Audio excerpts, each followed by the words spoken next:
नमस्कार श्री स्वामी समर्थ सर्वांना। तर पहा, आपण घरच्या घरी सत्यनारायण पूजा ही कशी करायची आहे। तर प्रत्येक महिलेने प्रत्येक पौर्णिमेला घरच्या घरी सत्यनारायण पूजा ही करायची आहे। हे सत्यनारायण पूजा करायला आपल्याला जास्त खर्च देखील लागत नाही आणि पहा, त्याचबरोबर आपल्याला फक्त वाटीभर प्रसाद करायची गरज असते। आता हे सत्यनारायण आपण दर पौर्णिमेला घरच्या घरी करू शकतो। जसं की बघा, प्रत्येक महिन्यात येणारी पौर्णिमा, श्रावण महिन्यातली पौर्णिमा आणि त्याचप्रमाणे ज्यांना संकल्पयुक्त 1, 5, 7, 11, 21, 51 असे जर का सत्यनारायण पूजा करायची असेल, त्यांनी कशी करायची। तर याच पद्धतीने आपल्याला घरच्या घरी अगदी साध्या सोप्या पद्धतीने पूजेची मांडणी करायची आहे। आता सत्यनारायण का करायचं बघा, लक्ष्मी प्राप्तीसाठी आणि प्राप्त लक्ष्मी ही स्थिर राहण्यासाठी आपल्याला प्रत्येक महिन्यातील पौर्णिमेला सत्यनारायण पूजा ही करायची आहे। या पूजेसाठी तुम्हाला एक सत्यनारायण कथा असलेला ग्रंथ हा लागणार आहे। त्यात अगदी 5 अध्याय दिलेले असतात आणि अगदी छोटासा असा हा ग्रंथ आहे। तर तुम्ही देखील घरच्या घरी प्रत्येक पौर्णिमेला ही सत्यनारायण पूजा करू शकतात। तर याच विषयीची संपूर्ण माहिती आपण या व्हिडिओमध्ये बघणार आहोत।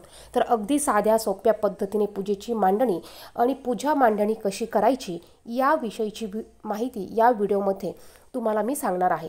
कमेंट बॉक्समध्ये श्री स्वामी समर्थ नक्की लिहा आणि चॅनेलवर जर का तुम्ही नवीन असाल तर असेच माहितीचे व्हिडिओ बघण्यासाठी चॅनेलला देखील सबस्क्राईब करा। आता पहा, जर का तुम्ही श्रावण महिन्यात आता रक्षाबंधन आली आहे, तुम्ही रक्षाबंधनला नारळी पौर्णिमेला तुम्ही सत्यनारायण पूजा ही करू शकतात।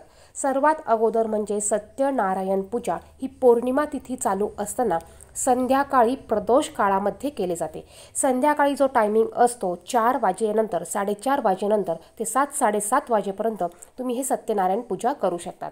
ज्या ठिकाणी तुम्हाला पूजा करायची आहे ती जागा स्वच्छ करून घ्यायची आहे। तिथे तुम्हाला रांगोळीने स्वस्तिक काढायचं। स्वस्तिकवर हळदी, कुंकू, अक्षता कंपल्सरी तुम्हाला टाकायची आहे। त्यानंतर तुम्हाला बाजूला 2 उभ्या रेषा देऊन तुम्हाला यावर एक चौरंग ठेवायचा आहे। मग तुम्ही चौरंग असेल तर चौरंग घ्या, पाट असेल तर पान घ्या।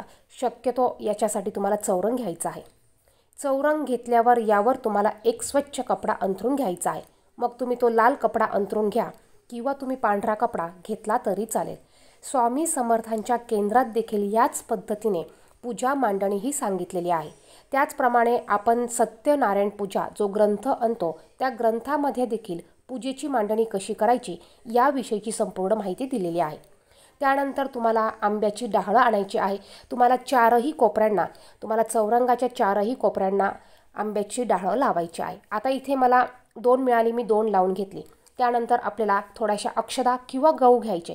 आपल्याला गव्हाची किंवा अक्षतांची रास आपल्याला कपड्यावर टाकून घ्यायची आहे। त्यानंतर पाण्याने भरलेला तांब्याचा कलश घ्यायचा।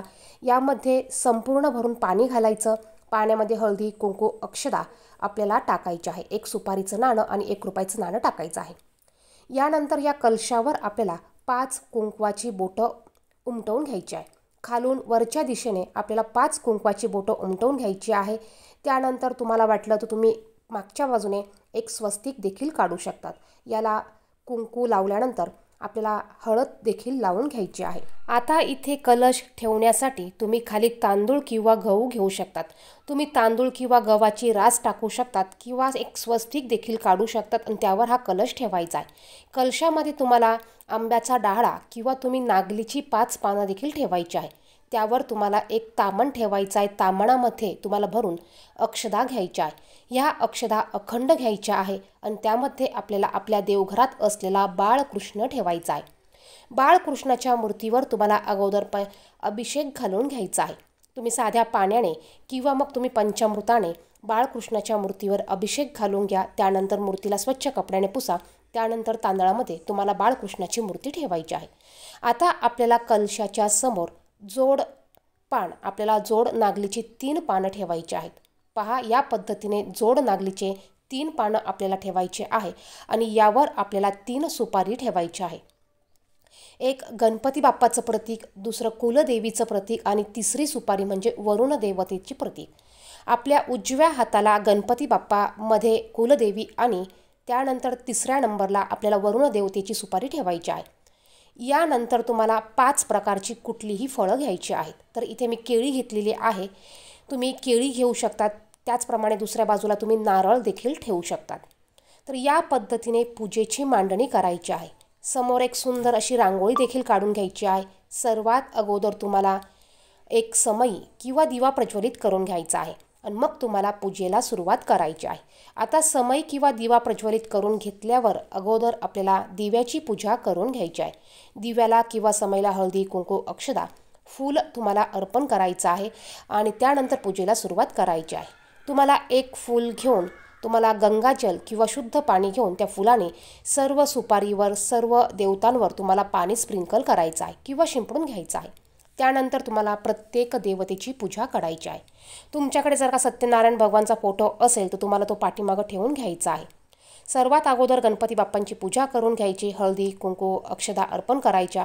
लाल फूल असेल तर लाल फूल अर्पण करा किंवा कोणतंही एक फूल अर्पण करा। त्यानंतर कुलदेवतेची पूजा करायची। हळदी कुंकू अक्षदा अर्पण करायच्या आणि एक फूल आपल्याला अर्पण करायचं आहे। यानंतर आपल्याला वरुण देवतेची पूजा करायची आहे।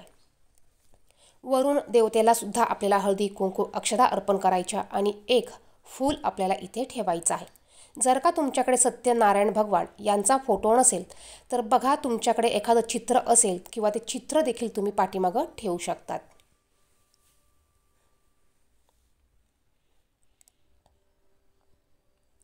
यानंतर आपल्याला बाळकृष्णाची पूजा करायची आहे। तुम्ही बाळकृष्णाच्या मूर्तीला अष्टगंध लावू शकतात। अष्टगंध लावा, हळदी कुंकू तुम्ही लावू शकतात।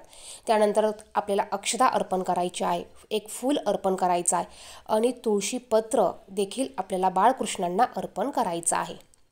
सत्यनारायण पूजेमध्ये तुळशीपत्राला अतिशय महत्त्व आहे। बाळकृष्णांना आपल्याला तुळशीपत्र आवर्जून अर्पण करायचं आहे। गणपती बाप्पांना इथे मी लाल फूल ठेवून घेतलं आहे। तर या पद्धतीने हळदी कुंकू अक्षदा फुलं अर्पण करून पूजेची मांडणी झाली आहे। त्यानंतर तुम्हाला एक वाटीभर, छोट्या वाटीभर तुम्हाला प्रसाद बनवायचा आहे। आता हा प्रसाद देखील आपल्याला या ठिकाणी ठेवून घ्यायचा आहे। यानंतर आपल्याला प्रत्येक देवतेला आपल्याला छोट्या वाटीमध्ये खडी साखर ठेवायची आहे। तुम्ही साखर घ्या, खडी साखर घ्या। आपल्याला वाटीत प्रसाद ठेवायचा आहे। त्या प्रसादाला आपल्याला पाणी फिरवायचं आहे। तुम्ही फुलं अर्पण करताना तुम्ही फुलम समर्पयामी म्हणू शकतात। तुम्ही हळदी कुंकू अर्पण करताना हळदी कुंकुम समर्पयामी म्हणू शकतात। तुम्ही प्रसाद ठेवताना नैवेद्यम समर्पयामी असं म्हणू शकतात। तुळशीपत्र ठेवताना तुम्ही तुळशीपत्र समर्पयामी असं म्हणू शकतात। बघा, अगदी साध्या सोप्या पद्धतीने तुम्ही ही पूजा करू शकतात। त्याचप्रमाणे तुमच्याकडे जे सत्यनारायण पूजेचं पुस्तक आहे, ग्रंथ आहे, यामध्ये देखील तुम्हाला स्तोत्र मंत्र सर्व दिलेलं आहे। त्यामध्ये बघून देखील तुम्ही हे स्तोत्र मंत्र म्हणू शकतात। तर पहा, इथे मी पुन्हा आपल्या दिव्याची पूजा करून घेत आहे, कारण आपण जो दिवा ठेवलेला आहे त्याची देखील आपल्याला पूजा करायची आहे। अगदी साध्या सोप्या पद्धतीने घरच्या घरी तुम्ही ही पूजा करू शकतात। आपण लग्नामध्ये जी पूजा करतो सत्यनारायणाची, त्या पूजेची मांडणी वेगळी असते आणि घरी जी पूजा करतो त्या पूजेची मांडणी वेगळी असते। आता आपल्याला जो प्रसाद ठेवला आहे, या प्रसादाला देखील आपल्याला तुळशीपत्र घेऊन आपल्याला पाणी फिरवून घ्यायचं आहे आणि त्यानंतर आपल्याला हा प्रसाद आपल्या बाळकृष्ण देवतेला दाखवायचा आहे। तर या पद्धतीने आपली पूजेची मांडणी झाली आहे। त्याचप्रमाणे आपण जो प्रसाद ठेवला आहे यामध्ये न विसरता तुळशीपत्र आपल्याला टाकायचं आहे। त्याचप्रमाणे आपण वाटीमध्ये जी खडीसाखर प्रसाद म्हणून ठेवली आहे त्यामध्ये देखील आपल्याला प्रत्येक प्रसादामध्ये एक तुळशीपत्र अर्पण करायचं आहे आणि ह्या तुळशीपत्रानेच तुम्ही ह्या नैवेद्यावर पाणी फिरवून मंत्र म्हणून तुम्ही हे तुळशीपत्र त्या सुपारीच्या देवतेला अर्पण करायचं आहे। आता ही सत्यनारायण पूजा तुम्ही प्रत्येक महिन्यातील पौर्णिमा तिथीला घालू शकतात। कोणी 12 पौर्णिमा करतं, कोणी 21 पौर्णिमा करतं, कोणी 51 पौर्णिमा करतं। तुम्ही तुमच्या यथाशक्तीने प्रत्येक महिन्यातील पौर्णिमेला हे सत्यनारायण पूजा तुम्ही करू शकतात। आता ही सत्यनारायण पूजा आपण का करतो बघा, जर का आपल्याला आर्थिक फायनान्शियल प्रॉब्लेम असतील, आर्थिक अडचणी असतील, पैशाच्या समस्या असेल, घरात धनधान्य पुरवठा पुरत नसेल, तर या सर्व कारणासाठी प्रत्येक महिलेने घरामध्ये प्रत्येक पौर्णिमेला हे सत्यनारायण पूजा करायची आहे। यामुळे बघा काय होतं, माता लक्ष्मी आपल्यावर प्रसन्न राहते आणि ज्या घरात भगवान श्रीहरी विष्णूंची सेवा पूजा केली जाते त्या ठिकाणाहून माता लक्ष्मी ही कधीच जात नाही कुठे। त्यामुळे आपण माता लक्ष्मीला स्थिर ठेवण्यासाठी प्रत्येक महिन्यात ही सत्यनारायण पूजा करायची आहे। यानंतर बघा, ही पूजेची मांडणी झाल्यानंतर आपल्याला समोर एक पाठ ठेवायचा आहे। त्या पाटावर आपल्याला सत्यनारायण पूजा कथा हा ग्रंथ ठेवायचा आहे। यानंतर आपल्याला धूप दीप, तुम्ही अगरबत्ती किंवा धूप लावत असाल तर तुम्हाला धूप प्रज्वलित करून घ्यायचा आहे। सर्व पूजेला तुम्हाला धूप आणि दीप तुम्हाला ओवाळून घ्यायचा आहे। त्याचप्रमाणे एका बाजूला तुम्हाला शुद्ध गाईच्या तुपाचा दिवा देखील प्रज्वलित करून घ्यायचा आहे। महादिवा तुम्ही सुरुवातीला प्रज्वलित बाजूला करून ठेवला तरी चालणार आहे। तर अगदी साध्या सोप्या पद्धतीने तुम्ही ही पूजा मांडणी करू शकतात। यानंतर तुम्हाला सत्यनारायण पूजा या ग्रंथात 5 अध्याय दिलेले आहेत। हे 5 अध्याय तुम्हाला समोर बसून वाचन करायचे आहे। 5 अध्याय वाचून झाल्यानंतर तुम्हाला सगळ्यात शेवटी आरती दिलेली आहे, ही सत्यनारायणाची आरती तुम्हाला वाचन करायची आहे। त्यानंतर पहा, जो आपण हा प्रसाद ठेवलेला आहे, हा प्रसाद फक्त घरातील व्यक्तींनी खायचा असतो। कारण हे सत्यनारायण पूजा आपण आपल्या घरासाठी करत असतो, घराच्या प्रगतीसाठी करत असतो। त्यामुळे आपल्याला हा प्रसाद फक्त आपल्या घरातील व्यक्तींनीच खायचा आहे। त्यामुळे तुम्ही प्रसाद करताना अगदी छोट्या वाटीभरच करायचा आहे, जेणेकरून तो संपला जाईल, कुठे पायंदळी पडणार नाही किंवा तो शिल्लक राहणार नाही। दुसरं म्हणजे आपण गणपती बाप्पांना प्रसाद ठेवणार आहोत, तर गणपती बाप्पांना प्रसाद ठेवताना यामध्ये तुळशी पत्र आपल्याला टाकायचं नाही आहे। त्यानंतर आपण जो प्रसाद ठेवणार आहोत, हा प्रसाद ठेवताना आपल्याला गायत्री मंत्र हा म्हणायचा आहे। तर जे आपलं सत्यनारायण कथेचं पुस्तक आहे, यामध्ये गायत्री मंत्र आणि प्रसाद ठेवताना म्हणावयाचा मंत्र दिलेला आहे, तो मंत्र तुम्ही बघून म्हणू शकतात।